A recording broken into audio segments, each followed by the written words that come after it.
সৈনিকদের জন্য যে পতাকা, সৈনিকদের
বন্ধুগণ, কাশ্মীরে যে হিন্দুদের ওপর জঙ্গি আক্রমণ হয়েছিল তার বিরুদ্ধে ভারতের সৈনিকদের যে প্রত্যাঘাত তাকে আমরা জানাই শতকোটি প্রণাম।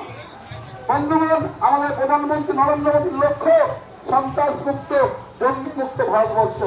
আসুন আমরা দেশের মধ্যে একে অপরের হাত ধরে জঙ্গিমুক্ত সন্ত্রাসমুক্ত দেশ গঠন করি।